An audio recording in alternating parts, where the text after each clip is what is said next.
Welcome to the Hazardous Opinions. I'm Eric. There's Andy. Hello. Today we're talking about Titanfall 2. Yeah, I was very excited to cover this one. It's made by Respawn Entertainment. They're kind of known for the Apex Legends series and most recently some of the new Jedi Fallen Order stuff. And then published by EA, unfortunately, but kind of sometimes the burden we have to put up with to get these good games out. Yeah, It was published in October of 2016 on all platforms, which was kind of converse to the first game, which was an Xbox exclusive. So, yeah, it was a good game. yeah, I like Titanfall.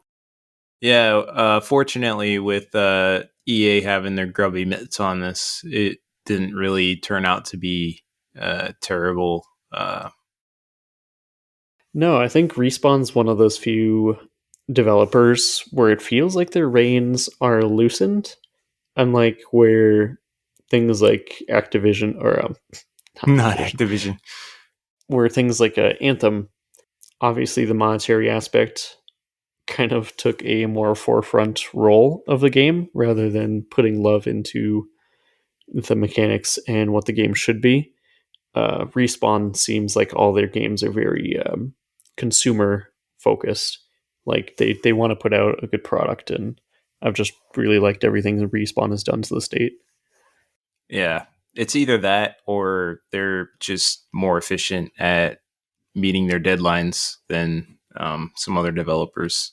But That's true. They could be also just working the system that EA puts out a little bit better.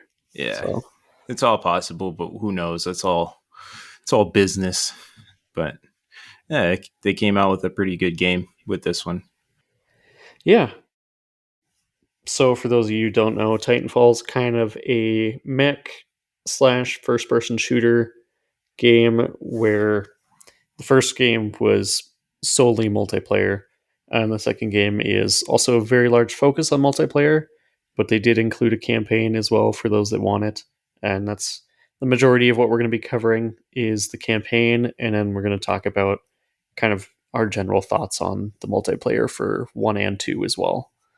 Barely played the first Titanfall. I think I played it at a friend's house one time, and it was really cool. I had a lot of fun playing it. But Titanfall 2 kind of was the game that I actually got into with the campaign and multiplayer this time around, and I was impressed. I guess I can't really make a comparison to the first game because I barely even remember playing it. I just know I played it like once, but I remember having fun with it. But the whole pilots and titans clashing in this war zone is just like the funnest thing ever.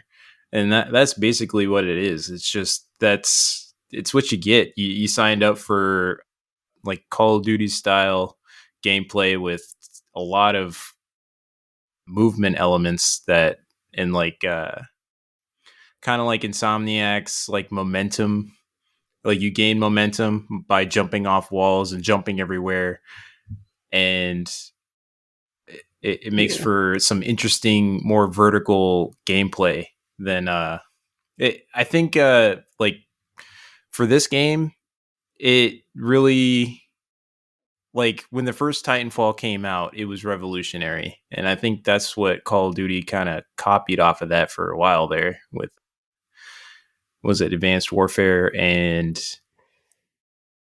Yeah, they started to Black do Ops 3 and stuff.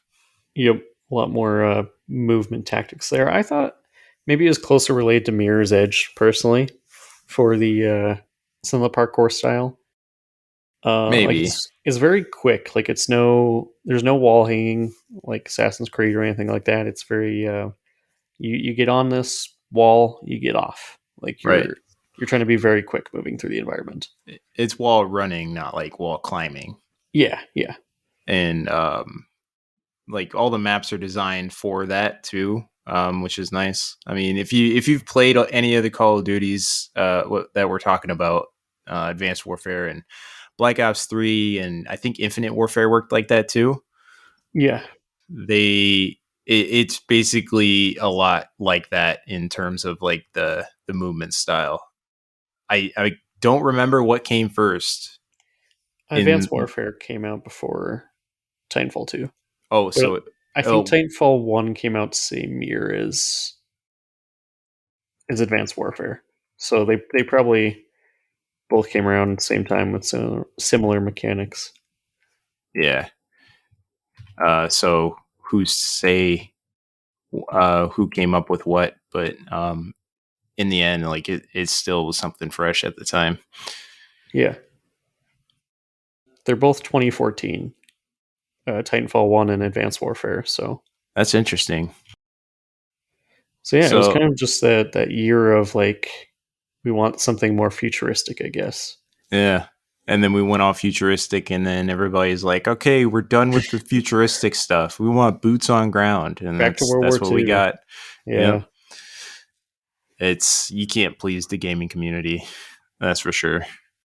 No, we definitely we have a wide array of what we want, and yeah, not all developers have to solve all of that though. Like I'm No, very happy with Respawn and how they handle pretty much all futuristic combat, and I just like how they do it. They keep it still realistic. Like it doesn't have to be like all space weapons or anything. It's still ballistic weapons, and you're shooting just railguns with a fucking mech, basically with the yep, Titan. It's nothing like insanely futuristic. Like you get some shields and some other powers, but nothing too crazy out there, and it still makes it feel very grounded.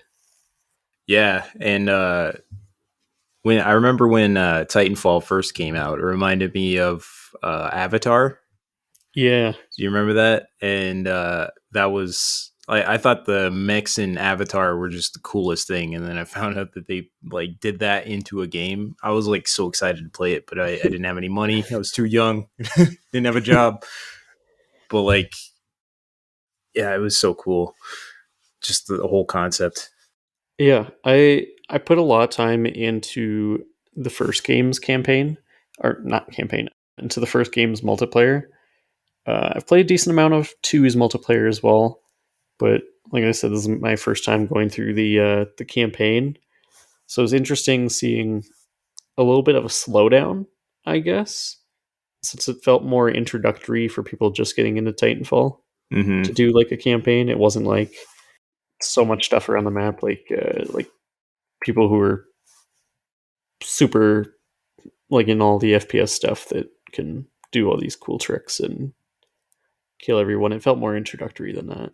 Yeah, I think it was because of the skill level isn't really required. Yeah. I played this game on regular difficulty, and it was pretty much a breeze beginning to end. Yeah, I think I I died like I died quite a few times, but it was all like falling off of things, which I'll yeah get into more. But I think there was two bosses that I died once each on that like had some troubles just because I couldn't figure out their mechanic to defeat them right away. But yeah yeah, the like you said, bosses. it's a breeze. Yeah, it's the bosses weren't even that hard for the most part. I think I died from like from ads because there's also like other little titans shooting at you too, and it could be overwhelming in terms of like managing like the ads and the boss and all that stuff because they all have like super abilities that they could all use at the same time. It could be like a perfect scenario for disaster at some points, but Yeah. you have to have that perfect scenario in order to die. Yep.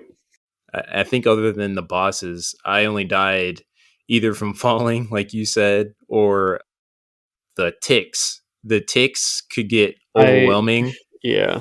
It only takes and one or two to take you down, and yeah. So, and they come up. They're quiet. You're shooting at other people. They come up and they explode pretty quickly. So you have to keep an eye out for them. That's the only way to survive them. And don't shoot them when you're too close to them. And yeah, the ticks I feel like are the harder enemies in the game rather than anyone else, which is yeah. ironic because all they're doing they're just walking bombs pretty much.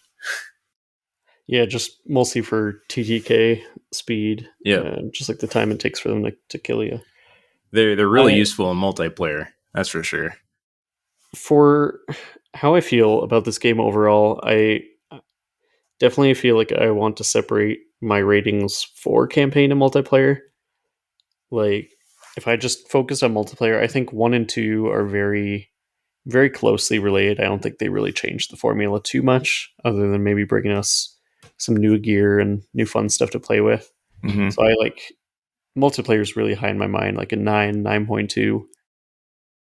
It was very unique when it came out in 2014, and it did the formula really well for mech combat. Campaign, for what it is, I think maybe it's a 7.5. Like it's a really quick time, a really quick good time, which I think is its biggest pro. Yeah. Is it's not some campaign that you're going to play for 8-9 hours. It's a quick. I think mine was like 6 hours. So I Yeah. played it over like 3 evenings, and it's a really quick campaign, and I think it's one of the best pros for it for me. Yeah.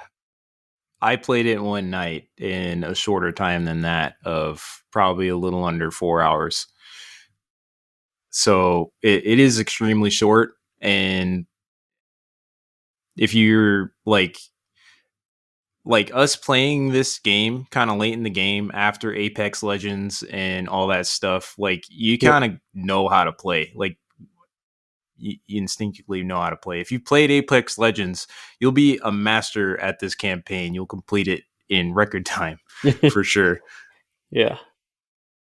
because the difficulty, like I said before, just isn't there, and the story is kind of there as supplementary. Like, yeah, I'm gonna say that this campaign just feels like an introductory to everything in multiplayer. And I think you already said that, right? And Yeah. Yep. that's basically what it feels like. And so therefore it kind of falls short.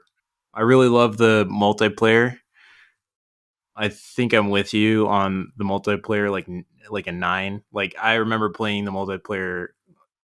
Just I never even played the campaign when I first got this game, and Yeah. I was playing the shit out of the multiplayer, and it was a blast. So I played a lot of the multiplayer. I'm with you on that. I'm gonna go with a 9, and then the campaign, I'm gonna rate it even like a little bit lower. I'm gonna go with like a 6 or a 5 because like it's really extremely mid. It's the story is a little interesting, but it's really just like Call of Duty style, like militaristic. Like you're just doing your duty as a soldier. You're just doing what everybody else tells you to do, and that's all you do throughout the campaign. I mean, there's dialogue options, but they're completely pointless, Yeah. There's nothing and really deep that's about this. basically it. Yeah, you could just play the multiplayer, and you're not gonna miss anything in the campaign. I mean, it's cool if you're playing by yourself and you got nothing else to do and you got a few hours to spare. Like, go ahead, play through it. It's not Yeah. bad, but like, it's just not. I would not something I would like recommend to anybody. Like, it's all right For the campaign. for the campaign, yeah. But like the Yeah. game itself, like the multiplayer and everything, like absolute blast. You should play it. Get some friends on. You could create a clan. Um, there's happy hour you could set. Everybody gets extra points. Yeah. I think it's in EA access. It should be on Should be, yeah. if you have Game Pass. I believe the servers should be back up. I know they had like a hack where they went down for a while, but they should be back up now. It's been quite a few months. I I actually think tried playing. It might be too old. I tried playing multiplayer last night and I couldn't find a server to play on. So I don't know that's if you've unfortunate. played multiplayer recently either, but I have not. yeah. I know I played quite a few months ago, and I couldn't get a server just because of the hack. But I thought maybe they would have fixed them by now. I don't That's know. It seems unfortunate. like the servers are dead. For those that don't know, I think Respawn had, I think it was a DDoS attack where it kind of shut down a lot of their servers for Titanfall, and they might just have not bothered with it to bring them back. But Yeah. Titanfall 1 has been completely delisted, I think, at this point. But Damn. Titanfall 1 was also a good one if you could still find it digitally or physically somewhere. I think it's. I Well, I guess you're not going to find anyone to play with since Yeah, it's and it's closed. all So multiplayer, so yeah, it but wouldn't be really a point. Respawn was pretty cool about all their DLC was paid for a little bit, and I think after a year it all went free for like 1 and 2. So I didn't even it was know a they had very fun DLC. time. Yeah, it's pretty much just more levels and stuff like that, more Oh, okay. maps to play on. Like booster packs or something. No, like more just like maps to fight on. Oh, map packs. Okay. Yeah, I yeah, and thought I you meant think like levels, as in like character player levels. oh no, I think they had some new Titans and stuff, but Cool. Yeah, there's actually a pretty wide variety of Titans within this game. yeah, and I really like the diversity of Titans here. Like, there's something for everyone's playstyle. Yeah. So I mean, there's one with a sniper, one with a grenade launcher, one with a machine gun, shotgun. It basically like weapon classes like built in and around a Titan, which is fine. Yep. Like whatever kind of weapon you want, like that's going to be your play style.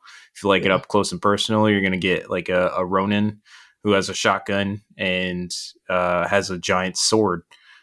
And or if you like longer range, you could go with I think it's Tone. They have a sniper rifle and Mhm. got like traps and lasers and stuff. Or you could go with like Torch or Scorch, which is as like a flamethrower esque class Titan, and yeah, it's something for everybody. Yeah, and in the actual multiplayer, you could tweak your classes a lot more. Not that you can play multiplayer anymore, sadly, but Yeah, yeah, there is actually a surprising amount of customization going on with your pilot. You can change the camos, you can change the weapons and attachments and stuff like that. There was a lot going for it. Mhm. Yeah, and all these weapons are can be found in Apex Legends, which we'll get into that. We're pretty sure this is like an ad campaign for Apex. This campaign is, but who knows? Kind I of don't feels it. remember how long after Titanfall 2 came out that Apex did. I think it was 3 years later, 3 years. Okay. so it was That a bit must of a have been gap. like, yeah, that must have been Because like their very next project after this. yeah, I think because a lot of people were speculating Titanfall 3, and then it ended up being Apex that dropped, Yeah. which completely like took the digital stores by storm because it was a free battle royale game at that time, and it was a huge competitor for Fortnite. Yeah. And it So is a good game. Like, I played a lot of Apex in my time, and yeah, I did really like it. I fell off of it for a while. Maybe we should play it again one of these days. you should. But I still feel that it is the superior battle royale of the ones I've played. I agree with you. I'm gonna be honest. I don't play a whole lot of battle royales, but if I'm gonna play one, like Apex is my shit. It's high So tier. I yeah, do like Warzone a lot too. yep. But the skill gap is just is insane. Well, same with Apex too. I mean, like any game with a battle royale, like there's gonna be a skill gap, but you just have to consistently play it in order to actually keep up with the times, man. The new characters coming out, the whole paradigm of how the game operates seemingly changes at that point because everybody's using that character. And Yeah, really depends what you want. If you want a more realistic, I guess, a desert Afghanistan like type shooter experience, I think Warzone is the way to go. But if you want more of a cartoon esque, not really cartoony, but like the art style is a little more cartoony than realistic. yeah, Apex, and there's more movement options. There's more flying and zip lines and a little more of the Fortnite stuff. So it's right in the middle of like Warzone and Fortnite. yeah, it's yeah, it's sci-fi and like very. like animated movement style. So it's a lot of fun though. Yeah, definitely enjoy it.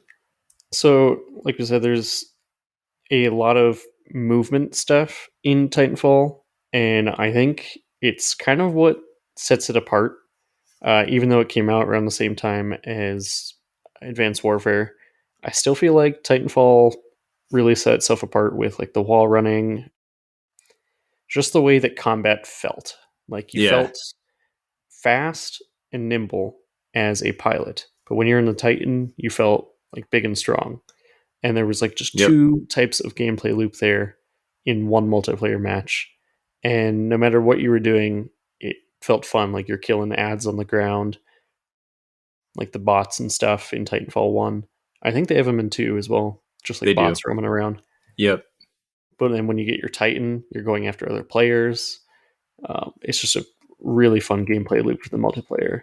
And it falls apart a little bit in campaign because it's all just NPCs. All So NPCs. you don't really get the open worldness of maps to choose when you're in a Titan or not. It's kind of pre-scripted moments of, hey, now you're going to be in a Titan, do some cool shit. Yep. And don't get me wrong, that shit is really cool when you do get to be in the Titan. But I think some of the earlier levels in this game where you're playing as the pilot just really left me wanting to be in the Titan. Hmm. I mean, thankfully, you could like you're probably on foot for the first like half hour, and then you get into a Titan, and then you're in it for a little bit. I wouldn't even say because it seems like as soon as you get into your Titan, you go around and fight some other Titans for a while, and then for some reason you have to get out and you're separated from your Titan, and you have to go Yep. through this whole thing. Usually, like going through some sort of facility, and you have to activate something in order to, proceed In with your progress, Titan, yeah. and which is fine. I mean, I can't imagine another story element that would drive it in a direction to separate, to force a player to be on foot. Otherwise, they'd always be on their Titan. That's that's one thing I was when I was writing my notes up for this game. It's like I don't know how to describe these different levels. Like where are we at? Like you're on the same planet for pretty much the entire game, Yeah. and you're just in different facilities. And like, I don't know what else to call them. You're in facilities. Yeah. They're all these facilities. I never really Like knew where I was. I yeah, just just knew the nondescript. objective. Yeah, Yeah. you're just like there's shit going on. You're just killing people, and then you're in a new metal building, and yeah. Yeah, exactly. There would be some points where your character Cooper would ask BT, where are we, and then he would give some description of where you are, but you're Mhm. usually too busy like either jumping around or fighting people to actually listen to what he's saying. So I didn't really absorb it. Yeah, Yeah, some sort of facility I used think. for the IMC for whatever reason. That's pretty much a general description for all the facilities you're in. You know, I think the highlight, as we'll get into, is the level where you're doing the time jumps. Just Yeah. because there's a rainy atmosphere, you're kind of inside and outside in a decaying thing, and just because of the gameplay element that takes place in that level, it really adds a lot of depth to the environment. And Yeah. just how they designed that one was really good. It was really stand out from the rest of the game. Yeah, I totally agree with you. And I was actually like, when I was playing through that, I'm like, can we get this in like a whole game? Like, Right? imagine you're playing I was like just a thinking that. multiplayer match, but it's like two different like worlds and you can like switch between them. You know how crazy that would be? I don't even know how Yeah. you like I can see players exploiting that to some degree. And Mhm. just not I don't know. I could feel like that would be really insane and like try to grasp my head around how to actually play it. Like two multiplayer matches going simultaneously, but you could get like a power up where you could switch between one of the other matches, Oh my god. and like Yeah, your that would be KD nuts. stacks across or something, or like their teams, or stacked across. It would be an insane logistical nightmare to do that, but Yeah. like, yeah, Have you ever played Gambit, the game mode in Destiny 2? yeah, I have. When you hop over to like the enemy side there, Yeah, but fuck with other them. than that, like each side is both fighting NPCs, but you get this portal up, and one of you can go over to the other one and just start killing the other team that way. And maybe you could do something like that, but I mean, it's already in Destiny 2, so like it's, I guess that's not really a fresh concept, but Yeah. maybe make it just like kind of paint over it and say this is time travel. And then do it that way too, but who knows. Yeah, I think they could do something great with that. Sadly, I think Titanfall's a dead franchise now. I don't know if we're ever going to see a 3.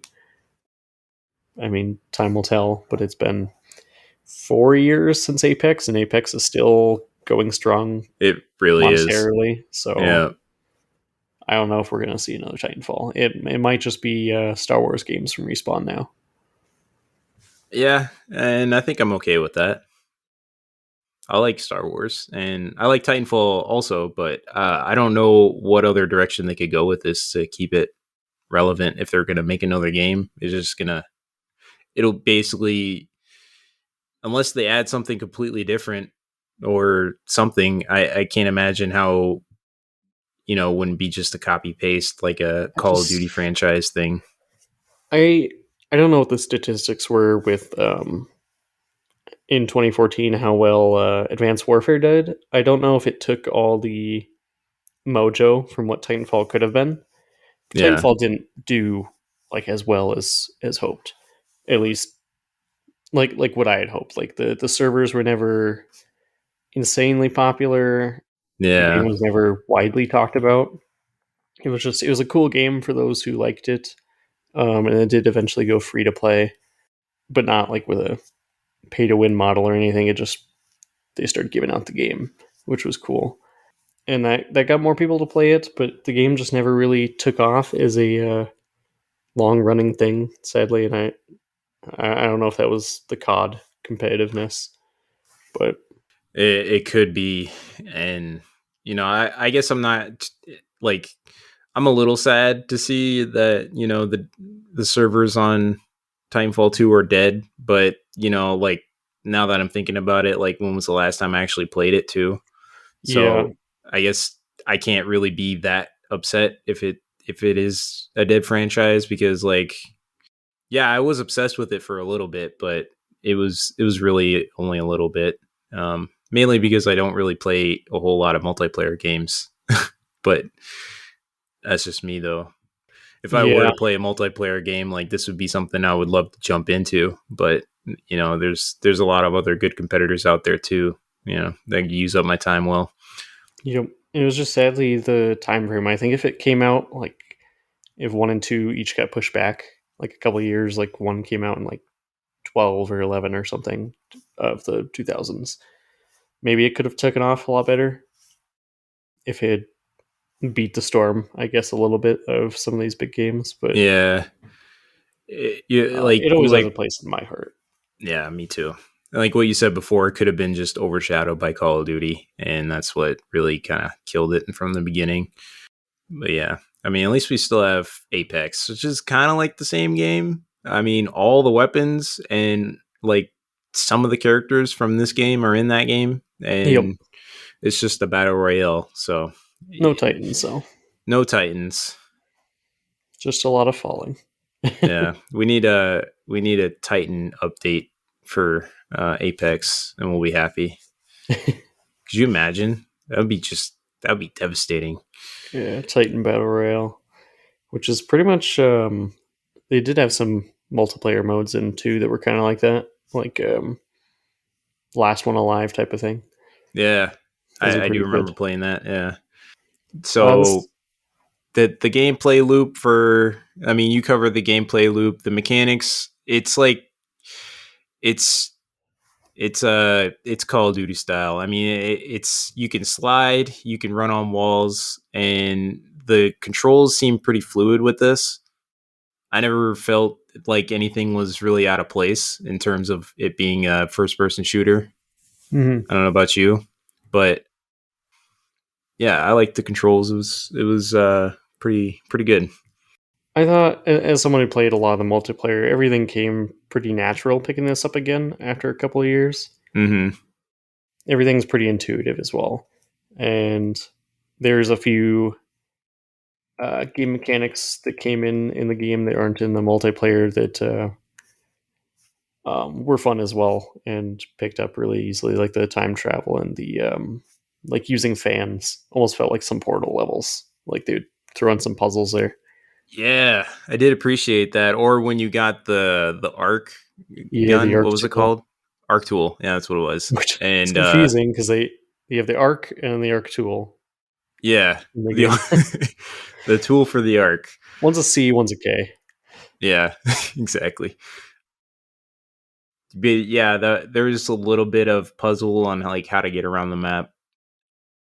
I guess that's all you really got going for this, other than shooting people. Because if it was all just shooting people, then it would be exactly like Call of Duty. It's just like, does even Call of Duty have like little puzzles throughout it? I don't remember playing any of them that had like anything I like that. I don't ever recall any puzzles in COD that I can think of, Yeah, unless you're doing like Easter eggs, I guess, or looking for intel, but nothing on this scale. yeah. It's like they're like simple puzzles on like how to navigate to get around the map. I mean, they're really simple, but like a lot of it reminded me of Blade Runner. Have you ever played Blade Runner? Game? No, I have not.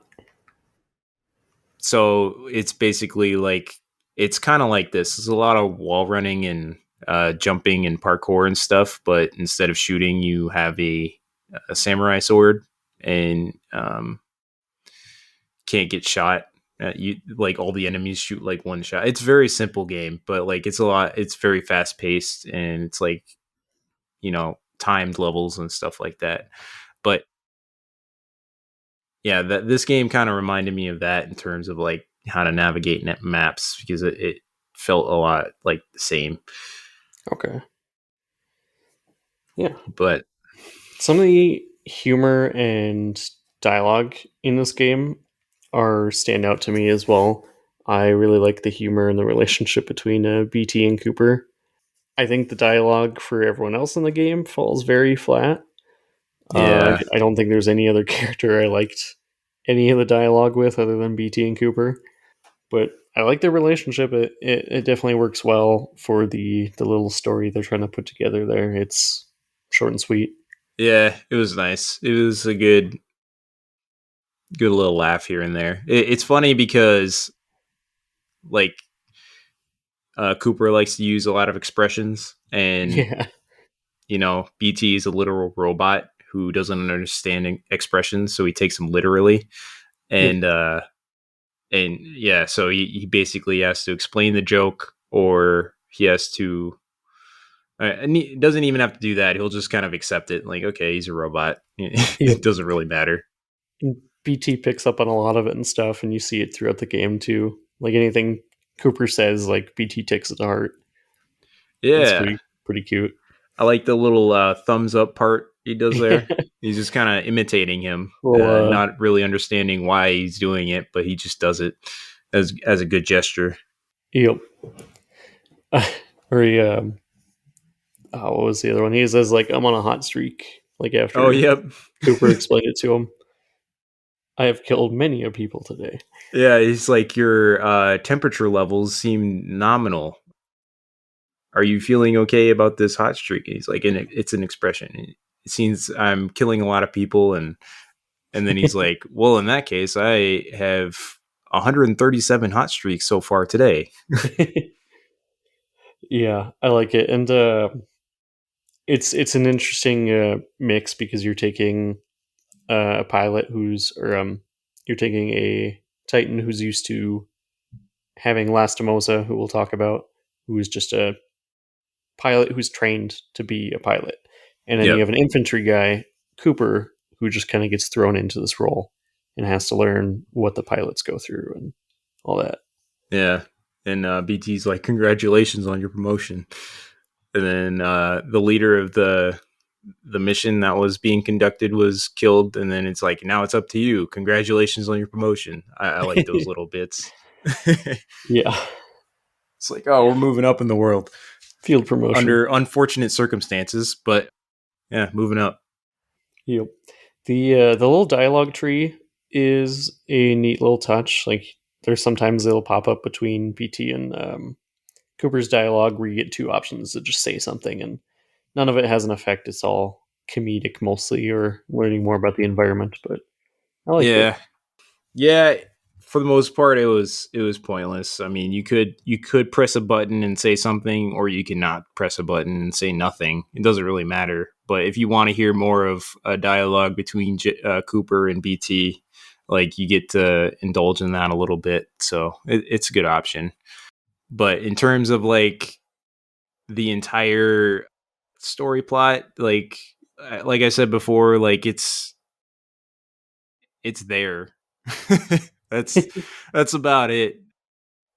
So we start out like, are we gonna go into this, or should we? I kind of want to talk about the generalities a little bit more here. Okay. Well, I think the art design was pretty good. They like to have a lot of like bright colors with pretty Yeah, much everything. it's And even though there's a lot of tan in this game, like you said, it's very bright. yeah, with like the level design being very kind of bland and stuff, like everything that's going on with like the shooting and the grenades and all the everything on your HUD is just very colorful. It's a Hmm. good contrast. Even your weapons have like all these lights on them and stuff. Yeah, I think one of the levels that also does stand out for art design as well is the crane level. I don't even know what you like consider. I guess I have level here. The Oh, the crane beacon. level. Yeah, as we're trying to get the beacon there, Yeah. that one is pretty good. Yeah, chapter 5. There's a lot of colorful stuff because you're jumping everywhere. That's a big traversal mission, and everything's kind of color coded, so you know where to jump, type of thing. I really liked how everything looked there. I didn't maybe that was like an instinct thing for me. I didn't really notice like anything like intending on where to jump. Like, there's a lot of buildings that had red rims around them and stuff like that, and then all of the wall running platforms had a different color rim around the like gray platform of it, Oh. See, and like that's how the you know it's good level design when you don't even know the subtle hints on where to go. Like you yeah, just kind of follow it. it's just that little like accent colors that like really help these platforms pop that I really Right. liked about that level. But Yeah. I think that's the only one that really stands out for art itself. Otherwise, like you said, most of them are pretty bland, even though like everything on your HUD is pretty beautiful. They're very like all the levels are pretty much built in like a square design Yeah. because they're pretty much all like industrial type military spaces. So like it's all like for the most part everything's pretty clean and there's not much clutter everywhere and it's all like pretty blocky and stuff, which is it's fine. I mean it like it fits the theme for Hmm. sure. But yeah, it's good. And there's one level that I thought was really cool. It was that I think it was the third level, the one where you're in that assembly line factory where you're like jumping on these platforms as like a house is getting Oh, built. where they're putting the house together. Yeah. Yeah. Yeah, I remember getting killed by one of the factory arms. I was placing one like a couch right on top of me. I just got smushed by it because like I didn't know that there was like set spaces on the thing, like that there was going to be something put there. So you're kind of hopping on and off of this assembly platform as you're like shooting people and stuff. And I thought that was like really cool. it it almost gave me vibes from High on Life, where like each area you're entering that's kind of controlled by a different mini boss is kind of like tailored to how they're going to fight you as a boss. So you kind of get to learn the environment of what you're going to fight them as. I wish Yeah, they put into it a little more. Like I think Ashes, the chapter you're talking about, was the only one that was really like you get to learn the assembly line stuff before you had like your final battle there. But I wish there was more connection. I guess. Like I think yeah. hers is the main one that's kind of like that. Well, Ash is a literal robot, so it's like Yeah, it it made being in sense. like a manufacturing facility of everyday things, like a house, for example. I guess it kind of makes sense, but yeah, I mean, it's pretty cool. Yeah, Yeah, I have a couple things I didn't like about this game as well. So the gunplay is, I think, decent for the most part in the game, but there were maybe 4 or 5 weapons that just did not feel good at all. And maybe it's a skill issue, but I think I didn't like the snipers at all. I think the shotguns were okay, and there's like 1 or 2 of the assault rifles that I think were just meh. But yeah. uh, It could be a preference thing. I actually found myself using a shotgun a lot throughout this because at the pace I was going, I just didn't really. If keep I'm moving. running around like this, I didn't really want to take the time to aim. So Yep, the automatic shotgun was just that was my shit. I was like running through, boom, boom, boom, boom, killing everything. I did like the Mastiff. That was a good shotgun. Yeah. Um, there was a there was a sniper. I can't remember the name of it that just had iron sights. That one felt kind of crap. Oh, I know what And you're talking I about. think I think even the one with the scope, like just I don't know, the handling of them wasn't great. Like this game is very much better at close distances. Like the long range battles did not feel as fun. Yeah. It's definitely a game where you're rewarded for moving around as fast as possible and killing everything as fast as possible. And with that, like running on walls and jumping around and like flanking your enemies, like you got to use something close range because you have every opportunity to do it every time. I Mhm. can't really see a point to actually sitting back and using a sniper rifle unless that's what Yeah, something you want to do. I mean that's go ahead, but I think the more fun and more efficient way is just running and gunning, which is definitely what this game was going for. yep. No complaints about any of the stuff in the Titan. I think it all feels fluid, feels great, and I found like the weapon class that worked for me. I did really like the ability that you can choose your Titan style on the fly. You Yeah, pretty much just press on the D pad and you change your Titan if you want.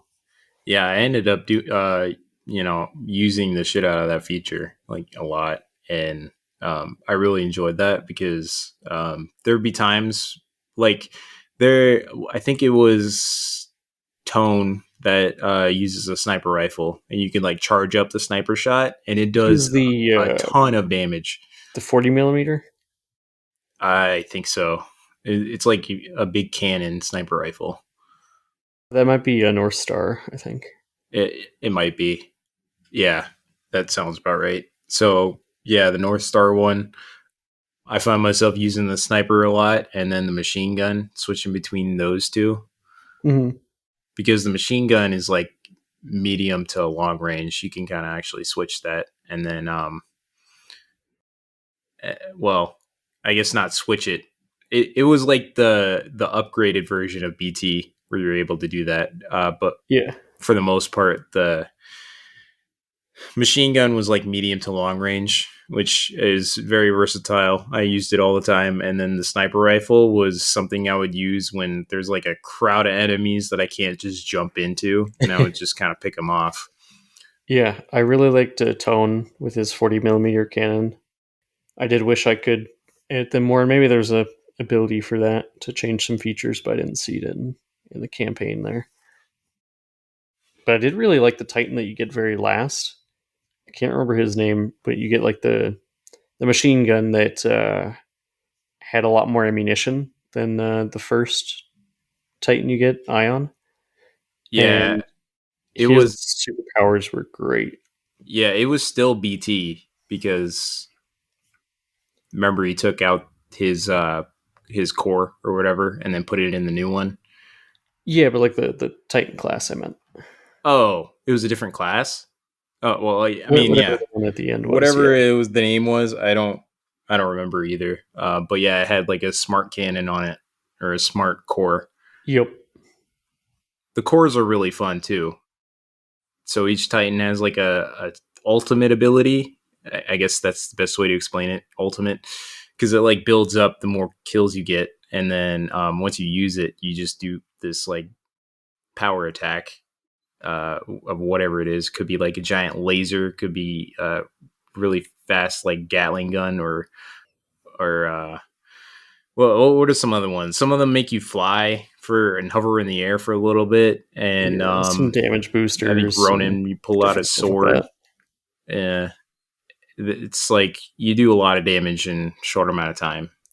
Yep, Yeah, indeed. those are a lot of fun, and yeah, I think that's all I got to say about the Titans. There's a few areas of the game where I think it was mostly early on. It wasn't really a problem in the mid to late game. Not that that's saying much. It's only probably half an hour later, where the running abilities on some of the areas maybe just weren't designed well or player issue. But I think it was the sewer stuff kept fucking falling into the water and getting zapped back to the beginning, and I was getting frustrated with that.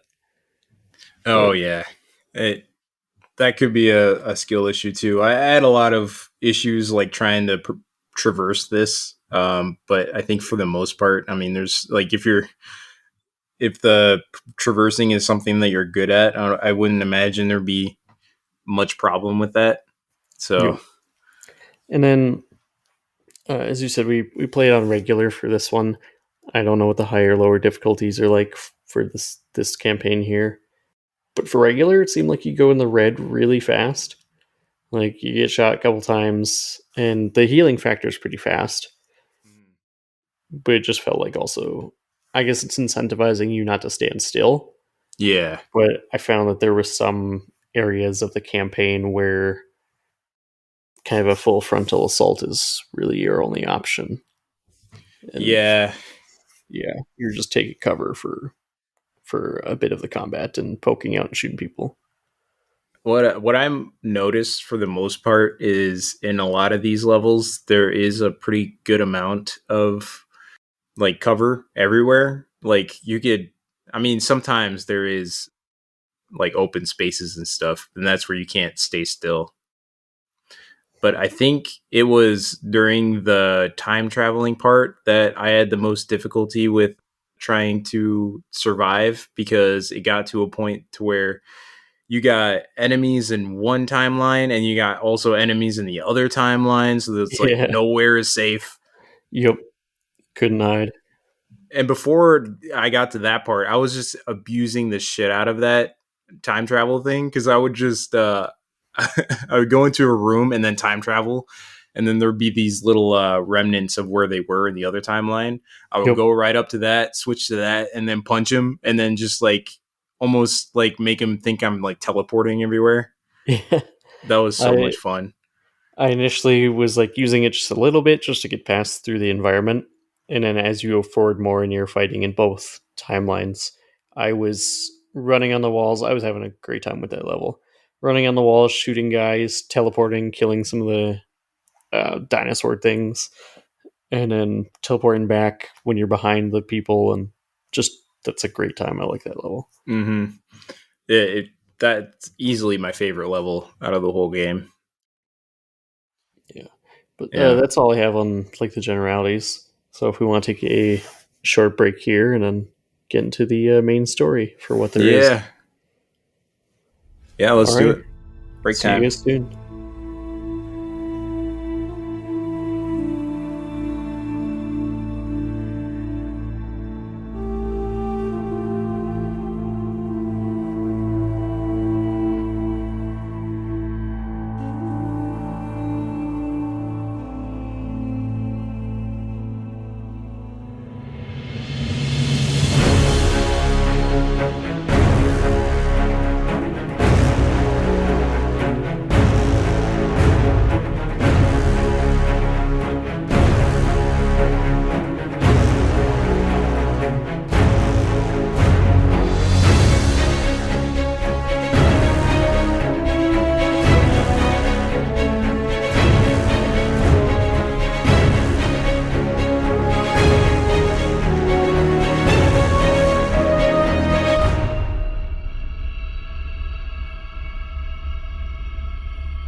link established. Rifleman Jack Cooper, you are now confirmed as acting pilot of BT-7274. Protocol 2, uphold the mission. Our orders are to resume Special Operation 217. Rendezvous with Major Anderson of the SRX. I'm detecting incoming enemy forces. Protocol 3, protect the pilot. Reinitializing. Welcome back. Now we're going to get into a bit of the story stuff for Titanfall, for what little there is. Well, For little there 2. is. Yeah. So our story starts with a rifleman named Jack Cooper who is in training to be a pilot. But it all goes south when they get attacked by the IMC. But before all that, the first level is pretty much a tutorial taking place in a Like a militia simulation. training center. Yeah, Yeah. it's like virtual reality simulation. I And really like this little thing, the gauntlet, as they call it. I ran it like 5 or 6 times, trying to improve my score on the leaderboard there. yeah, me too. Back when I started this campaign like a long time ago, and when I first played this campaign, I ran through this like 10 times and I got it down to a science. I think my fastest time was like 30 is like 25 or 30 seconds. I got a really fast time. Holy. Yeah. Yeah, I tried this for a while and I was nowhere close to that. I think I got maybe down to 50 seconds. And there's an achievement for being in like the top 3 there of the campaign leaderboard, and that's hard to do. But Yeah. it's a fun challenge. You run through. It shows you some stuff about how you use the firearms and how to wall run, different mantling techniques. And Yep. nice little intro. Yeah, it's a nice little intro. And then as soon as you get to the end of it, they're like, "Oh, it's time to call in your Titanfall. It's time for Titan training." Yep. And as soon as you do that, it cuts you out. Like error, throws an error. And Sergeant, or what was he, a Sergeant, Lieutenant Lambamosa? Lamamosa? Lastimosa. Yeah, Lastimosa. I think he was an LT. Yeah, Lieutenant Lastimosa was who was running you through that simulation and doing your training and stuff. Actually pulls you out into the real world, saying they're being attacked, and you run out into going into battle. Yeah, we get to drop in here. I really like this intro here too. We drop in like ODSTs Yep. into the jungle area here. It's a very fun sequence. Yeah, you get dropped in this drop pod, and as soon as you go out, it's just instant warfare. There's the IMC, who are the main antagonists in this campaign. Yep. They basically are. I played Killzone 3. It was the only Killzone I remember, but like in that game, there's the Hellghasts, and they kind of reminded me of that. Like when I was first playing this game, I was like, I got Killzone 3 vibes. But like they're basically like, I think they're like a coalition that wants to take over and control people, like kind of like Nazis, I guess. But Yeah, they, it's the Interstellar Manufacturing Corporation. It's just this like private military corporation that I don't know, kind of just fucks with the militia. oh, okay. Which the militia isn't even like, we're not playing as like the big army. We're playing as like the rebels, I guess, in a way you'd frame it. Because the militia isn't their own normal army either. We're just bands of people fighting back. Yeah. I made this comparison to Star Wars because Courtney asked me if I beat the game, and then I told her I did, and she's like, "Did you like it?" And then I like went into explaining about what it was, and it's like kind of reminded me of Star Wars because you got like this big empire trying to take over the galaxy, and you play as the rebels trying to stop them. Yeah. And she's like, "Oh, I get it." And so, like, I guess that's an accurate explanation of like summarizing the entire conflict here. Yeah. I imagine that meme where I don't know if you've seen it. It's the guy and girl at like a rave party, and she's got like her hand on his shoulder, and she's like talking to him. And people use the format for like when I'm telling my boyfriend or girlfriend about like this lore. Yeah, Sit I down, don't think she gave a single shit about what I was talking about. She's like, "Oh, that makes sense." sit down, babe. I'm going to tell you the entire lore of the Elder Scrolls. Yeah. Hey, You're going to be here for a while. yeah. Five Nights at Freddy's. Yes. Yeah, this is a really fun introduction. We're almost immediately just getting fucked over here. Obviously, this is an IMC planet, and they know it a lot better than us, and they're kind of taking out most of our guys. We kind of get introduced to just real combat and how Titans work here, and Lastimosa gets to save our ass a little bit before we get taken out by some enemy Titans, Yeah. which kind of introduces the mini bosses of the game that we're going to see throughout. And then we kind of get Lastimosa's last moments before he Yep. gets gunned down by them. Yep. And then we go up to check on him, and he basically transfers over all the controls over to BT. Yeah, he gives us like his controls of Neuralink. BT over to our character Jack Cooper, and Yep. yeah, basically just Yeah, he actually takes a moment to bury Lastimosa, which I thought was nice, and then we get to he move on buries with him, BT. and then takes his jump kit and pilot uniform, and we revive BT, and he tells us that he needs power. He needs all the power. I was not a fan of this little fetch quest at all. Yeah, we had to do it twice, not once but twice. Yeah, We could have just went all in one run because you saw there was two empty power things there. I guess maybe they're too heavy to hold two of them, which I yeah, guess makes maybe. sense. But yeah, it's like just let me do it once. It was kind of cool. One of them you went to a crash ship. I mean, you're both going to crash ships both times to pick up these batteries. But I guess it just helps you get a feel for the movement and all that stuff because it's a lot of parkour and a little bit of combat in between. Yep. Yeah, we get to have our first Titan battle at the end of the mission here. It's super easy, and Yep. BT relays to us the three protocols that the Titans have to follow because they're kind of these like AIs. Yeah. Of course, they're inside the Titan chassis, so it's not actually like the chassis that matters. It's the core itself on the front of the Titan that Mm-hmm. has the personality. So he's got to uphold the mission, protect the pilot. I can't remember the third one. That's though that's 2 and 3. Two and three. Protocol 1 was linked to pilot, so it's why you never hear it again because he like mentions Protocol 2 and 3 like Oh, throughout the rest of the link to game. pilot.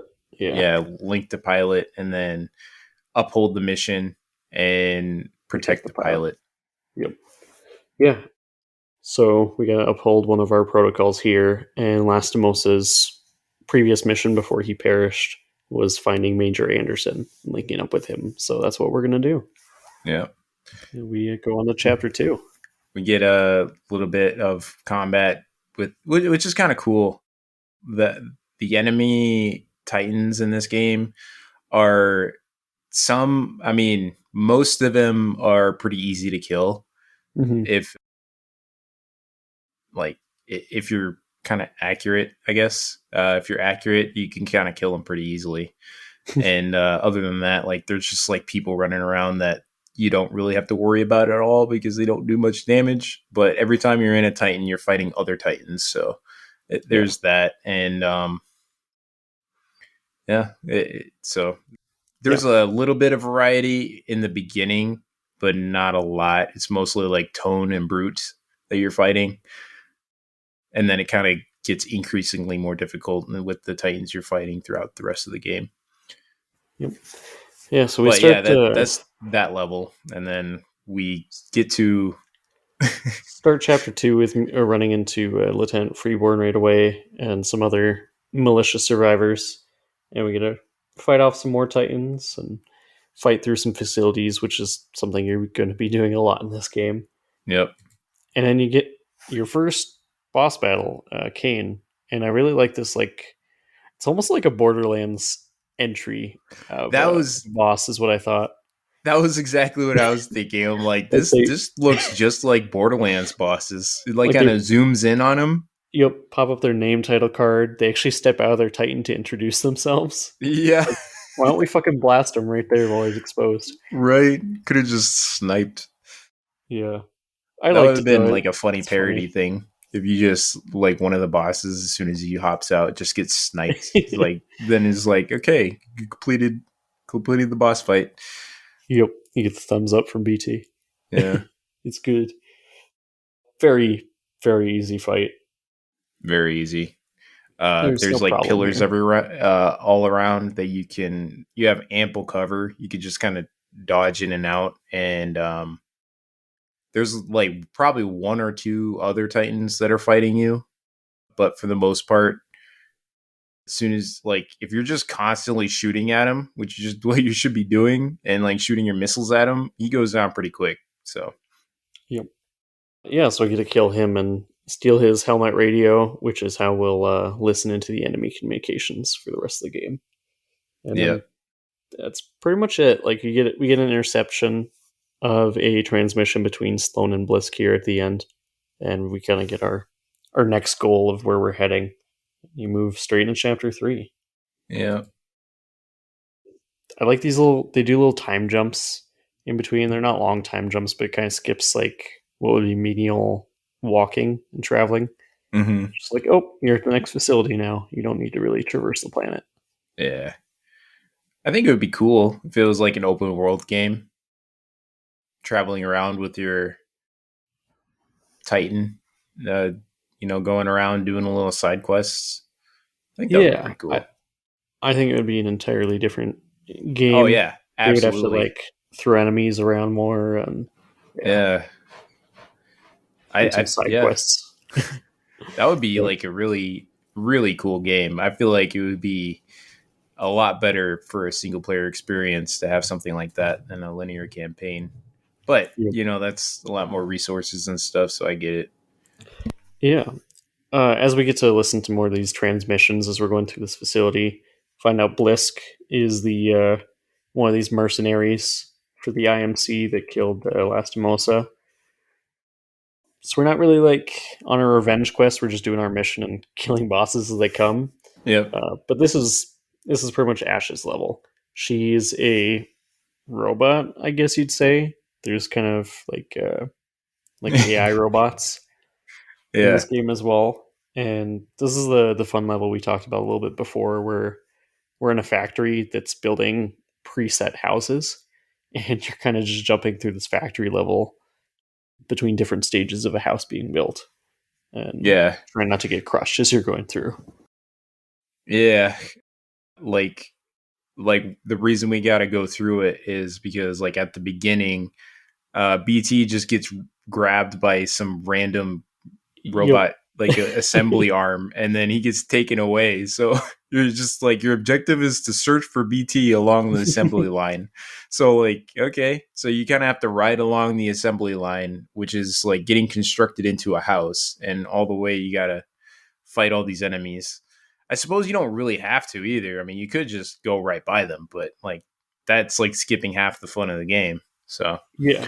You can skip like most of the combat in this game if you want, really. Like you could probably survive just sprinting past them, but yeah, absolutely. I do really like the parkour in this mission. I thought it had some almost puzzle aspects of like, okay, you're gonna stand there for a little bit and see how the machine is moving ahead of you before you jump into it and parkour your way over. Yeah.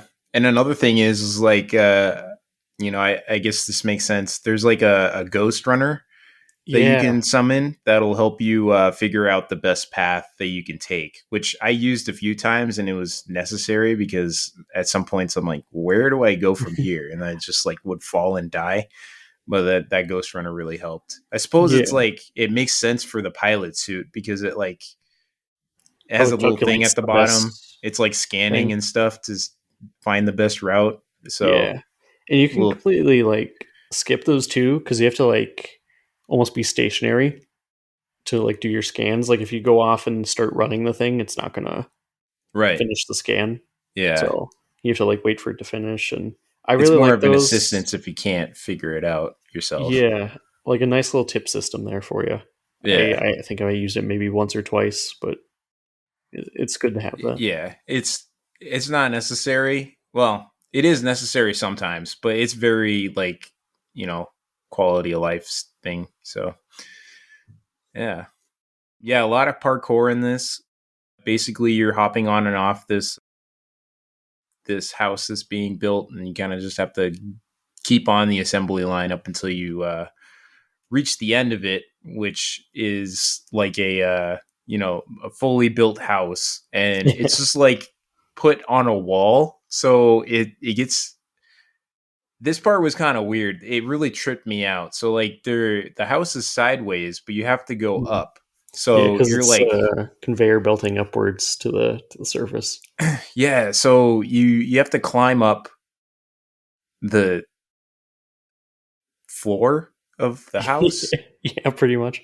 Yeah, it tripped me out. I got confused so many times climbing up that thing. I'm like, which way is up? Where am I going? Like gravity just like I should understand how gravity works, but like seeing how everything was going and I was like going sideways, but I was also going up. It just really confused Yep. me, which isn't a bad thing. It just kind of was tipsy turvy.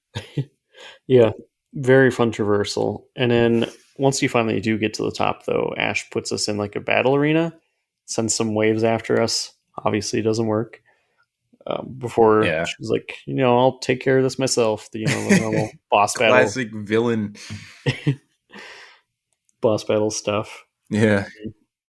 Yeah, we pretty much kill everything up here, and we get to escape back to BT. Sorry, Ash doesn't come up at the arena up there. She comes up after we get to BT again.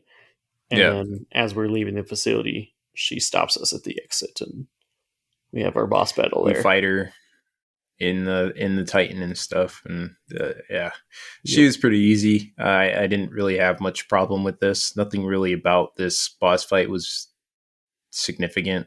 Yeah, it's okay. There was BT a lot of decides we Reapers shouldn't. everywhere. I remember that. The Reapers Yeah, are the bigger robots in that between shoot. Titan and the small robots. Yeah, the small robots I think were Spectres. Yep. Yeah, small robots. They're like human size.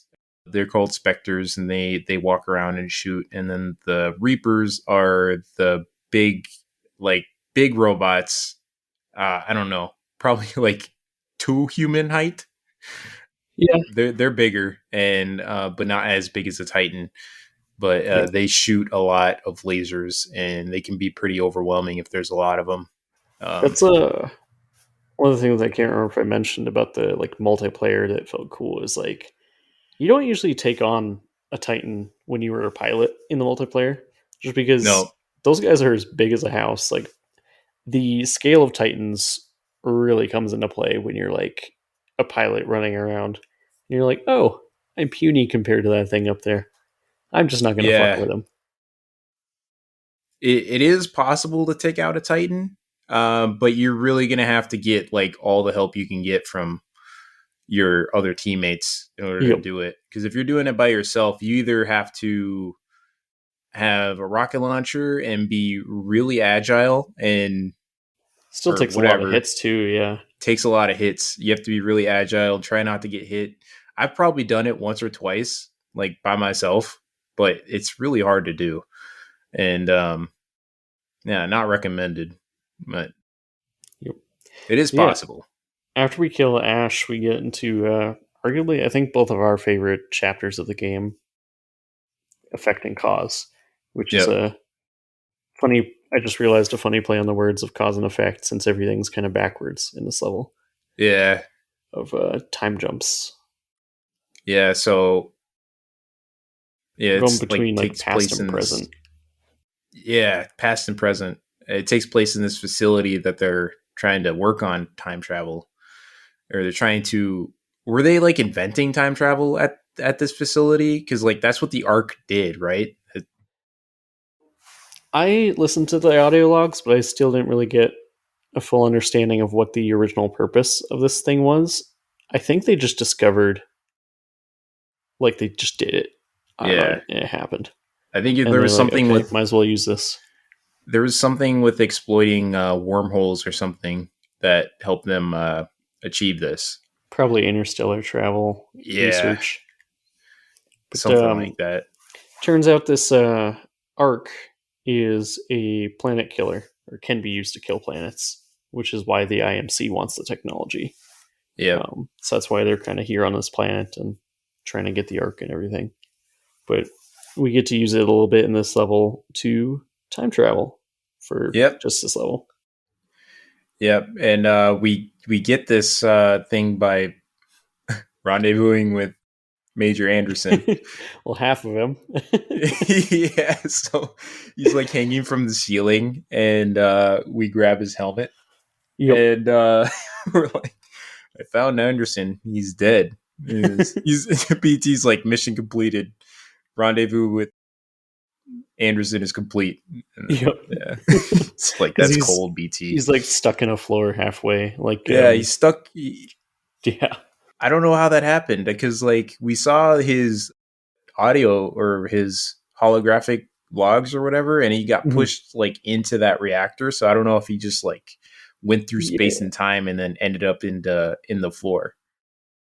From what I got from the final audio log there, or visual log, I guess you'd call it, Yeah. I think when they both fell off, it was because he was dilating between the two times as well. I think he fell between times and then got stuck in a time where there was a floor, Oh, and then it damn. killed him that way. Yeah, that's crazy. Yeah, we find the top half of him, Yeah. and then we have to go around and do some parkour to get to the other half of him, to get to his arm, to get to his little teleport device that he was using. Yeah. Time jump device, which is yeah, that's where the fun begins. Because you go back into the past and it's like in this point in time, like the whole facility is destroyed. There's like walking broken down specters running everywhere that you occasionally shoot, but they're not really Yeah. a threat. Except the ones that blow up. There's a few of those that like True. are so Yeah. faulty that they'll blow up on you. Yeah. Before we get that time loop thing, you kind of did it automatically. Yeah, there's There like was like some. distortions. Yep. Yeah, that's a good word for it. Like you're walking into a distortion field or something, and it saps you back for a couple seconds. Yeah. That happened quite a bit before we got the device, but after that you're able to control it, and yeah, it was a lot of fun. So when you go back into the past, it was like this nice clean facility back to where we're actually productive and doing research and stuff. It's like a big Mhm. lab. And so while you're in the past, you are perceived as an intruder, and the Yep. IMC is coming after you to stop you.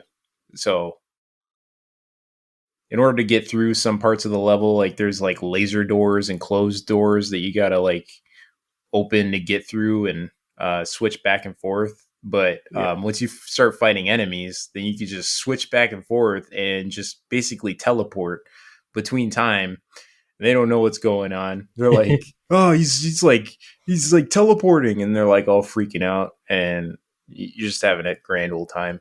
I really like this. They touch on some really big concepts, but obviously this is the only level that really goes into it. Yeah, You're it's not like you're teleporting between like what was and what is. Like you're actually going back in time and changing things. Because like you're going back in time to open a door so it's open in the future. And you don't see it with most of the bodies. They mostly appear as like a little the blue thing Yeah. in the present to show you like, hey, this is where enemies are. But there's a couple Well, times where you can like you killed people in the past, and when you go forward, then their bodies are there. really, I I didn't think notice that. it happened once or twice during the there's a little cutscene when you're opening a door and you kill someone, and their body stays when you go back to the future. Oh, that's cool. So like you're actually making like changes to the past. Yeah. It's really interesting. Well, I don't agree with you on like you're changing the past when it comes to like the doors and stuff because basically you're like opening a door in the past so you can get on the other side. So when you're in the future, you're on the other side of that door and it doesn't really matter. Yeah, yeah, You know what I you're mean? you're right on that. Sorry. Yeah, Yeah. So but like with the bodies thing, that's kind of cool. The fact that you created those bodies in the past and then they're like there in the present because I know what you're talking about. I think I noticed the dead bodies like when they all like flooded out of that elevators in the past and you had to oh shoot yeah, them all. And when you go back into the future, then there's like a bunch of dead bodies in that room. yep. So And it's weird that's that pretty cool. they don't go too much into it because we I guess we'll go back into it in the mission here, but you kind of do some things in the past that it's weird that it doesn't have like an insane butterfly effect. Like it's just like, oh, there's bodies there. When Right. I feel like in reality, at least I believe in like chaos theory and stuff. Like it'd be a more drastic change than, oh, there's just a body there now. Right, because those are like lives ending. It expects more than just you as the character, Yeah, how it would be. But it's it's a game. They didn't really think about that too much. yeah. I didn't go into it too much, but we get to learn more about the arc and the time travel as we go through this, and we get some audio logs from Anderson because he was exploring this facility and Hmm. figuring out what the arc was. And this wasn't our original mission. Like we didn't know anything about the arc, but as we go through here, we find that, oh hey, this thing has the ability to like destroy planets, and the IMC is going to use that like on one of our militia planets. And it Yeah, kind what of was it called? Heavenly or something? Or uh oh yeah, I can't remember what our Harmony maybe. Harmony? That's what it was. But so they developed like this fold weapon using the arc to destroy our home planet, basically a Death Star. Yep. And yeah, we have kind of a new mission now to destroy it. But this Yep. mission is probably the best in this game. I agree with you completely on that. Easily the Especially most fun I've had. the I really like the part at the end as we get through like all the facility and stuff. Then we're back like out with BT, and we actually get to go to the arc itself. Yep. And then you're doing that as like the arc blew up. There was an explosion there. There was a big time freeze. So there's like all these soldiers frozen, and you're like jumping on the different debris, and you got to go like touch the arc. Yeah. Yeah, that part was really cool. So you like climbed like there was like people like freeze framed in that too, like from the Yeah, explosions were freeze framed and you're just kind of running through it. And I remember climbing through a helicopter and like looking at all the people that were just kind of in mid action just yeah, it's doing very stuff cool. and I just kind of slowed down and took a look at it. It was, yeah, it was Yeah, that was an experience. and when we actually get to like the center of the arc, there, that's where we analyze it and actually find out that this thing is a weapon, and Yeah. need just realize we need to destroy it. Yep. And then BT's like Protocol 2, uphold the mission. And then we gotta save the galaxy and all that all that Yep. good stuff. And we get zapped very far away for the next, or not zapped like teleported, but like kind of time jumps to the mountains for the next mission because we're searching for a beacon Yep. to kind of let our militia people know what's going on. We gotta get back in touch with them. Yep. So we can launch an attack and I think our first mission is to get the arc tool, or our first objective, anyways. Yep. We got to set up the beacon, but the beacon requires the arc tool to operate. And so we kind of delve into this, facility of the IMC for whatever reason, like it always is. Yeah, for some reason we have some militia forces there, and they're like, "Hey, we need this tool." So like, Yep. cool, we'll do it. And it's just kind of running through it and until you find it. And then once you get it, you're able to use it on like fans to Yeah, pretty much like any electrical panels, they'll like show little yeah. red boxes, and you can shock them. And Yeah, they're easy to spot, and you automatically know what to do. So it's little puzzles going here and there, going back to BT using the arc tool. yep. But it doesn't really last long. It's probably like 5-10 minutes of your time doing all this stuff. Yeah, And then you got a little bit more of the arc tool stuff in the last half of the game, but not a whole lot. I mean, it's mostly in this beacon level that you're using it. yeah. So they do try and power up the beacon after we get the generator back online, and obviously it fails. Nothing ever works on the first try. Nope. So we have to go out to the beacon itself and replace the relay. Sorry, the uplink module for it. So we got to go to like a different beacon to get like its part for ours. Yeah. And the cool part about this level is that you can use the arc tool to activate specters. Like they're on like racks. Yep. And you can activate them and they will fight for you for I guess until they die. So you can just like summon some robots with the arc tool. So they don't really help out a lot though. You definitely do way more damage than they do. They're good distractions though. While they were fighting specters, I was sneaking up behind people. Yeah, you're right. But yeah, there's that, and then Richter is gonna be our next boss fight, who I was convinced was like Arnold Schwarzenegger up until I saw him in the credits. It wasn't him. It sounded just like him. Is that Arnold? That would have been cool though. It seemed like he had an Arnold impression. Anyways. For Richter, yeah, he was German for sure. Yeah, or Austrian. Arnold's Austrian. He was speaking German. Oh, okay. At least Richter was. I don't know what Arnold is, but Arnold is Austrian. Yeah, but that makes sense. Okay, so if he's German, that makes sense on why they kind of sound alike. But yeah. So we get to jump on all the platforms, and we get the new uplink module and get to climb to the top of our beacon, reinstall that, and we get the cool scene of when the beacon turns back on, we get knocked off of it, and I really like this little small cutscene of us falling and BT catching us. He gives us a little thumbs up. Yep.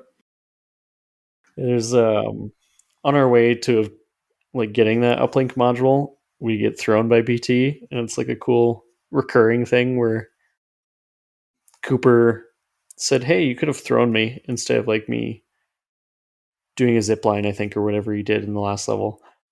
That just becomes a recurring thing of BT just fucking yeeting Cooper. It becomes a thing. He's just gonna I'm gonna throw you now, and it happened a lot throughout that last half. And I'm like, all right, this is cool. I really appreciate that though, because it was kind of fun to fly through the air like that. Yeah, BT doing his like calculations and stuff as he does it. He's like, I remember I did the dialogue option just like before, and he's like, not quite. A lot more variables with the moving target. And then it's like, okay, that's reassuring, I guess. But he's actually thinking about that stuff, so I guess it is reassuring. Yeah, I really like those portions. It's a pretty quick level as well, and we get, like you said, our boss battle with Richter, and he's also really not bad. No. But once our beacon's back online, we finally get to call Sarah Briggs, who's kind of like the commander for this this area of the militia. And they come back and pick us up. We're back with our peeps. One thing I thought was funny is that once we met up with Sarah Briggs, she instantly tried to replace Cooper, Yep, because he she's was a like, rifleman. "You're not a pilot. Get out of here." Yeah. And it's like, you don't understand all the shit I've done so far, single handedly saving this galaxy. But Yep. But BT stands up for us, and he's like, "Nah, I like Cooper. We're yeah, keeping him." keep this guy. And he's like, all right. She's like, all right. And then you Hey, get to that's show cool. your worth, I guess, as a pilot throughout that whole battle in the next sequence. But Yeah. Trial by Fire, Chapter 6. yep. This is a really cool chapter. It is very quick. Probably, I think, one of the quickest in the game, other than like maybe the first chapter. You are storming the entire, what do you call it? Like their military base, Yep. and Sarah Briggs is with us, and like all the other Titans of the like full militia force that's over here on this Yeah. planet. It's really fun. Yeah, it was really cool because as soon as you drop down, she's like, prepare for Titanfall, the iconic quote. And then you drop down with a bunch of other Titans, and then it's like two armies of Titans clashing. And it was just like you take part in this epic battle, and you storm the castle, and a lot of fun. And it did feel quick, though. I think that was because we were having so much fun killing all these Titans. Well, Yeah, it I just don't think it was goes really as fast. short as we think it was, but like anything else in this game, the game is short. So in Yeah. comparison, I'm sure it just felt short. Yep. This mission is all just Titan combat, and all you're trying to do is get to the other side of the base to stop Sloan from taking off with the Ark.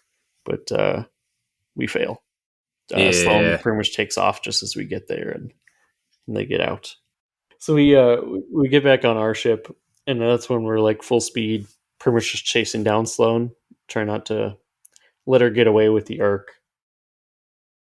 We get to shoot some ships out of the air for a bit before we get approached by Viper, and he starts fucking taking out our ships and knocks us off ours.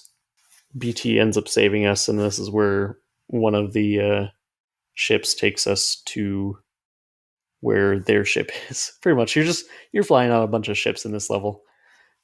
BT gets to yep, throw us over onto theirs, and we're trying to commandeer their ship so that we can take the Ark pretty much and bring it back to our people.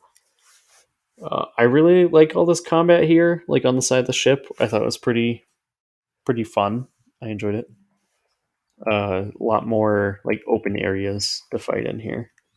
yeah, yeah. There Pretty much, was open areas. Yeah, take out the cannons. You're fighting through everything, and it was a lot of fun. It was a shorter part, but like with everything like turning back and forth, you can kind of feel like the whole ship moving as yeah, you're running through it. And that part was kind of cool. But for the most part, it was pretty straightforward. You go through it on the side of the ship, taking out all the people that are manning the guns, and then you meet up with like some other pilots. yeah. We get to have this fucking awesome mass scale fight with no titans. It's just all people and Yeah, specters, and there's just so many enemies in this room, and you have so many fellow pilots. That I really like this battle. It was just all over, and you could really take any route to get it done. yeah, yeah. I opted for just like going around and flanking everybody, and while they were distracted, fighting my teammates and stuff, and had this cool little tactical thing where you gotta pick your target where they're about to like blow up the window to get to the main bridge, and they're like, everybody pick your targets, and Yeah, waiting for it it did. to explode, and then you just hop in there and kill everybody. Well, you don't hop in there, but you shoot everybody first and then hop in. But that You was really cool. didn't matter for me because I hit a Mozambique and they fucking killed everyone before I could even get close enough. I was like, okay, guys, thanks for Damn. saving some for me. But It's I like, really like goddamn Cooper. all the guys are lining up, pointing guns at us on the other side of the glass, and they just see us setting charges, and there's Yep. like nothing they can fucking do. They're not even like taking cover or anything. It's just You know, they have all the advantage because we're just sitting here on a on the other side of the window, and they are in an actual room where they could actually fortify themselves. But whatever. So we take over the bridge, and this is when BT comes back and smashes the window and brings us back out, and then we get to boss battle with Viper on the bridge of the or not the bridge on the what do you call that, the deck out there, the Yeah, open part of the ship. yeah. This boss fight was kind of like came out of nowhere. I'm like we'd never seen Viper up until now. He just kind of showed up. Yeah, he's like this level only, and this boss battle, I think I died once or twice just because I didn't fully understand the rhythm of this boss battle. I kept trying to fight him from a distance with my 40 millimeter, and it was just not working because he kept pelting me with those rockets. And I Yep. realized the thing is, you just gotta get super close to him and pretty much beat the fuck out of him that way. Oh, And that worked for me, like first try, okay. because he wouldn't fire missiles if I was a lot closer. Yeah. Uh, this boss battle was pretty tough, and I get the whole getting up close to him was should have been more obvious than it was to me because I was still sitting there trying to shoot him with a sniper rifle, but he would snipe me first every time. But and I actually succeeded doing that after I took out the other Titans too. But it was yeah, I probably could have done that a lot better by just running up to him because it seems like implied to like run up next to him because like you're on this ship that's like narrow and then there's like cover on the sides that have health next to him, so Yep, you kind of just got to get up close to him. Like you kind of got to move your way up by like moving cover to cover. yep. And Viper, even though he gets introduced only in this level and dies in this level, Yeah. kind of ends up being our toughest adversary too. Because after we kill him, he does a fucking who's that R2D2 type of scream as he's leaving. Yep. I was trying to think of maybe it was a Doom boss where they pretty much he flies off screen on fire Yeah. as he's dying, and as we're getting ready to get thrown back over to the next IMC ship, Viper comes back and pretty much fucks BT up and takes his arm. Yeah. Yeah, it was kind of cool and shocking when he first showed up because like he came in and tackled him and they're like fighting and then like you're kind of sitting on the side and you have the Yeah. opportunity to shoot him and stuff because he's like BT's still holding you. So like I was just shooting the shit out of him and then like he drops here, he throws me away and then they get into a fight and I'm still shooting at him, but it was just It didn't even matter.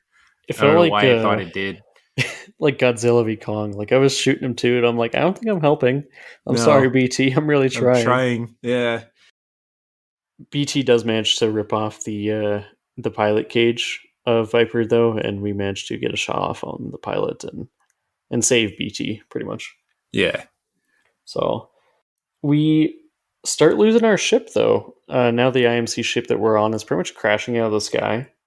So we crawl inside the ship, and I guess the Ark was on our ship the whole time. So I don't know why BT was trying to throw us over to the next one, because we end up grabbing the Ark and BT puts it inside him where the pilot would normally sit to protect it, and then he realizes there's no way off the ship, so he huddles us inside where the Ark was, and I guess if we don't bounce around and get a concussion, he's just like, Yeah. "Yep, we're crashing. Hold on."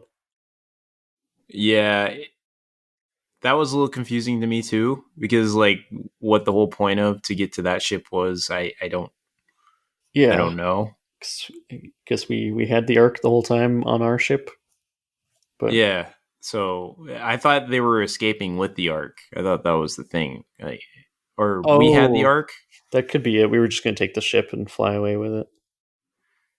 but why were we chasing after Sloan then?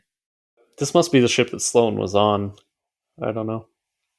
They, I don't know. There's so many ships, and they give you a bunch of ship names, and it's hard to keep track of all of it because it really doesn't matter because it just happens so quick. Yeah, I don't know. But That yeah, that that was a confusing bit there. Yeah, but we crash back to the planet with the IMC ship, and this is where we get captured here, and BT has no fucking legs now, and is still missing an arm, and Yep. we're pretty dinged up too, and Blisk is kind of threatening to kill us if BT doesn't open up his pilot hatch and give him the arc. BT kind of has a idea here to trick him by blinding him with the light of the arc and then shooting everyone. But I guess he misses Blisk and just kills all the unnamed people. Yeah. So it doesn't work because Sloan comes in with her Titan and pretty much fucks BT's chassis over. And yeah, they made the mistake of leaving us though. Yeah. So we have to get the Sears kit from BT, which is his head, pretty much. Yeah, It opens up and gives us a smart pistol, and we take his data core too, I and a really knife. I really like this kit because that's like what we call it actually in the military is like the SEER kit. Yeah. It's like survival, escape, rescue, extraction, something like that. Okay. It's kind of like your tactics of just getting away when you're in enemy hands. So it's cool that Yeah. they had that little escape kit on the front of every Titan there. It's got Yeah. that emergency stuff, but it also made me curious, like, why can't we have a smart pistol the whole time? Because it's so Right. fucking off. It is so OP. You don't even have to aim at all. As soon as they're in your general screen area, like Yep, you just shoot and they're all dead. it's very fun. So, I mean, you get through the rest of this level with ease until you get to the new I chassis I had that a drops down. sorry, I just want to say I had a blast with escaping this facility using the smart pistol. Oh yeah, Like, because you're pretty yeah, much me just too. running on walls, just tapping the trigger once or twice as it locks onto people, and it's just a great time. Yeah, well, like are smart pistols like not given to like regular pilots for whatever reason? Like it didn't make sense to me on like why we didn't have this. Yeah, it is op as hell. I know it's But like a super that you can get in multiplayer, or like is that like an ultimate? I'm pretty sure it's an ultimate. I think it was like a special weapon. Yeah, I thought they Yeah, nerfed it too in multiplayer. But they probably did. yeah, like you said, we do get out of this facility though, and Sarah calls us down a new chassis. Nice, beautiful body for BT. Yep. And he opens up his little hatch head there, and then we put the new data core in there, and we got our BT back after we thought we Yay. lost him. BT Part 2, but we won't get him for much longer, unfortunately. Yeah, this new chassis is new and improved. You get a whole like chain gun that's like a also like a that has like a power shot feature and a shield. Yeah, I really like this. This is, yeah, like my favorite chassis that we've played in the game. Yeah, it's really good. So like you're fighting through a bunch of titans in this level, and like having this new weaponry makes it super easy. So it wasn't Not a challenge at all. not a challenge at all. And you It's, like your objective is to get to the fold weapon so you can save the galaxy and stuff. So yeah, that's pretty much it. Yeah, like we're trying to get to the fold weapon before they use it on our home planet. And this is the final push of the game. As we get to the fold weapon though, Sloan is there. And she's the last boss for us to fight. As Blisk says she can handle it and pretty much leaves. Sloan was a fun boss battle. I actually enjoyed fighting her. She was a little bit difficult, but not terribly bad. I think the only part was trying to avoid her laser while trying to fight other people. yeah, it's like it wasn't really a challenging boss fight. It just took longer, which Yeah, I see they had to, improvise on passing up challenge for just time, because like she'll yeah, disappear for a little bit and then you have to fight some other Titans or Reapers or whatever the enemies come in, like waves of enemies, and then she comes back and she has like 3 different phases. So, I mean, easily the most complex boss in the game, but I wouldn't say any more challenging. Yep, because I got to ramp up the tension of the fold weapon about to go off. Yeah. So, And I made the mistake of when I first entered the boss battle room, going immediately to the fold weapon, and I was trying to pull the core out, and I couldn't figure out how to cancel it. So it's just like, okay, I'll try and pull it out before she kills me. Because you can go right up to it and tap X, and he starts to pull the thing out to try and get the arc out of it. yeah. And I think I almost got it out before she killed me. I don't know if that's like an alternate ending, or if it's even possible, or if like she is destined to not let you do it. But you do sadly have to. At least I end up fighting Sloane, and Yeah. by the time you're done with the boss battle, you don't have enough time, and the weapon goes off. So It goes off? yeah, did it not go off for you?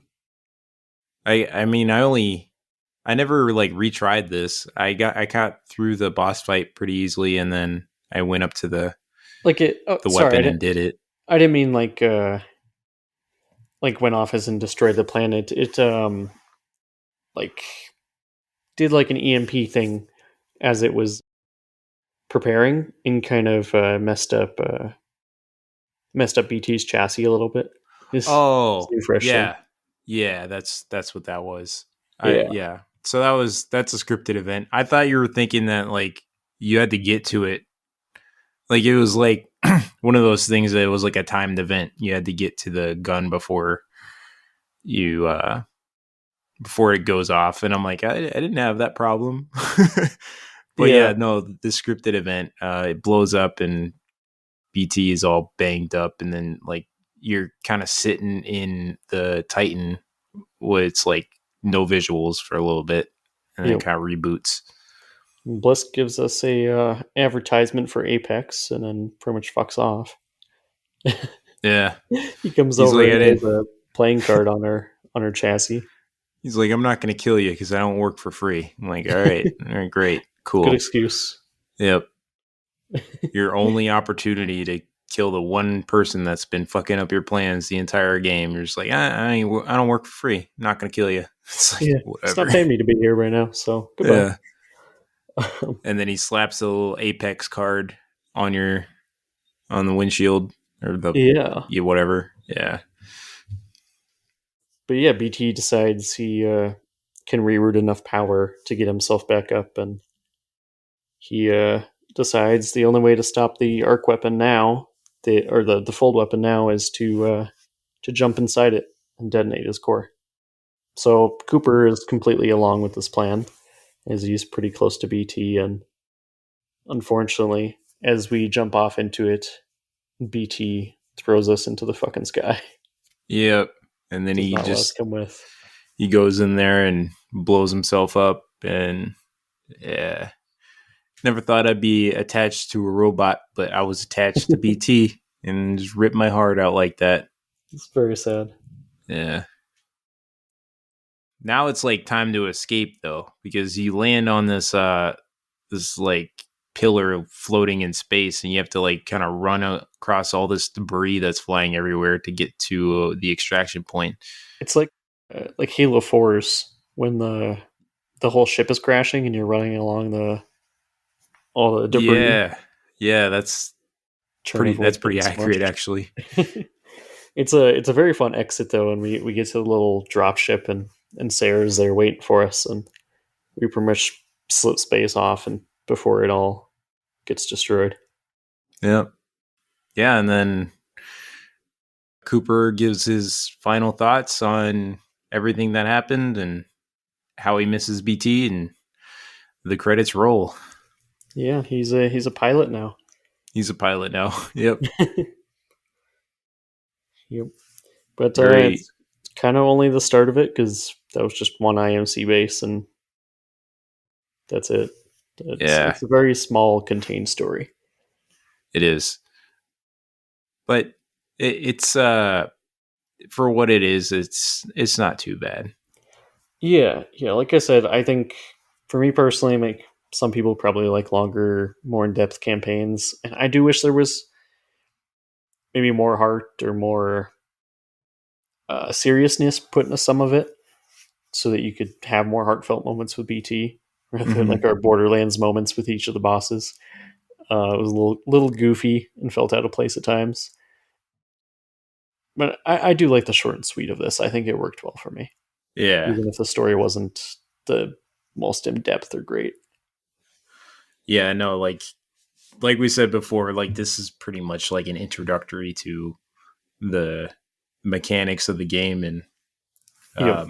feels like after you play the campaign, like now it's time to play multiplayer. So Yep. I It's feel like like, that's what it was. yeah, if you like that, go play the multiplayer now. Go Prestige. Yep. Yeah. So Um, that was Titanfall 2 slash Titanfall 1. We'll not we won't actually be covering Titanfall 1 on its own since it's just multiplayer, but we talked about it in the intro a bit here. yeah. I mean, it's basically the same game, except just Titanfall 2 is just more of that than a campaign. Yeah. So, I mean, it's Titanfall in general. Before we talk a bit about our next game that we're going to cover, we just want to let you know a little bit about our Popcorn Club.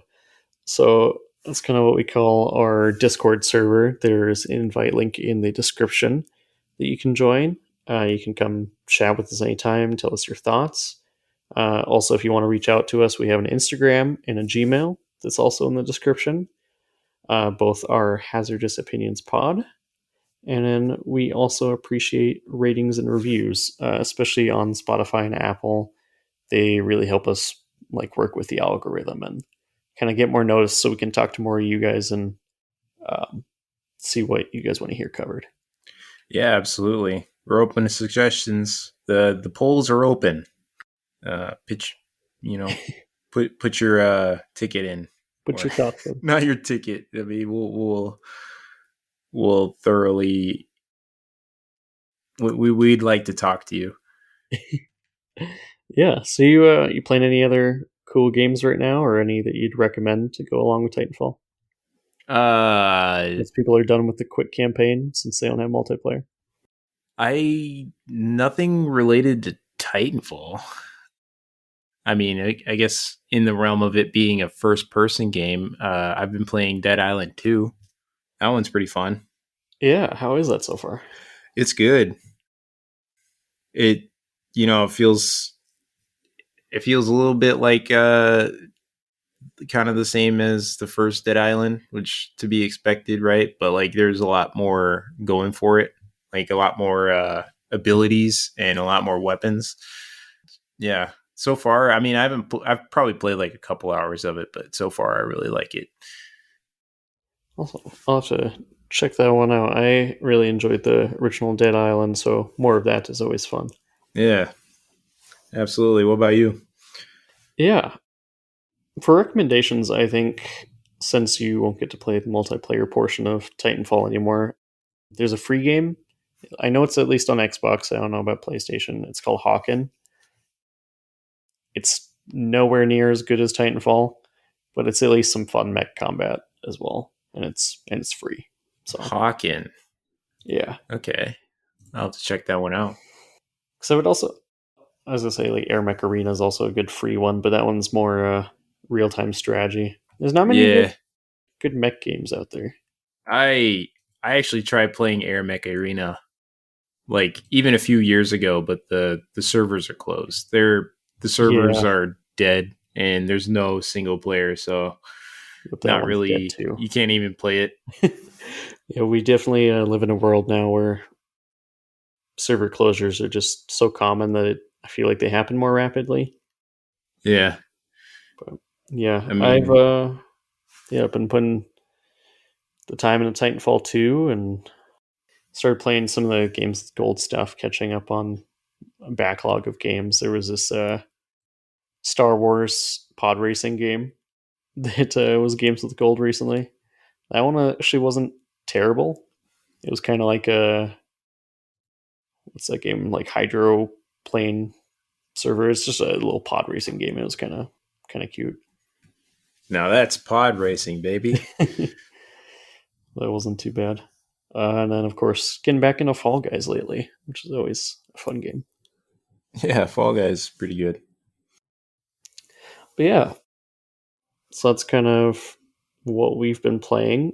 If you like to play along with the podcast and keep up with us to listen along with like what you play, next month we're going to be doing The Walking Dead Season 1. It's the Telltale choice game with Lee and Clementine. We're just going to be doing Season 1 for now, just because it's kind of its own story on its own, and we can always get into later seasons at a later point. Yeah, I'm excited for that one.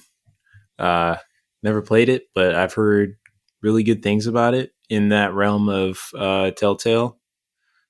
Because I've played other Telltale games before. Like I played, what's it, Wolf Among Us? Yeah. I really liked that game.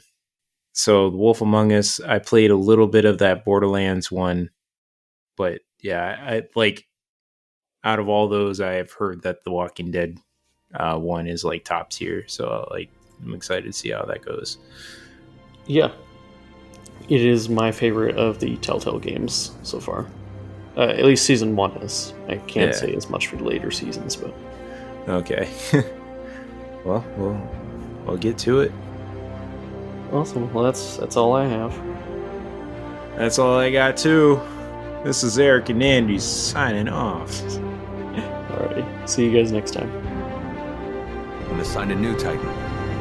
After the tech swipe what's left of my neural link with BT. I don't know what that'll feel like, to get assigned a new Titan. Kinda like the old one. This is Pilot Jack Cooper.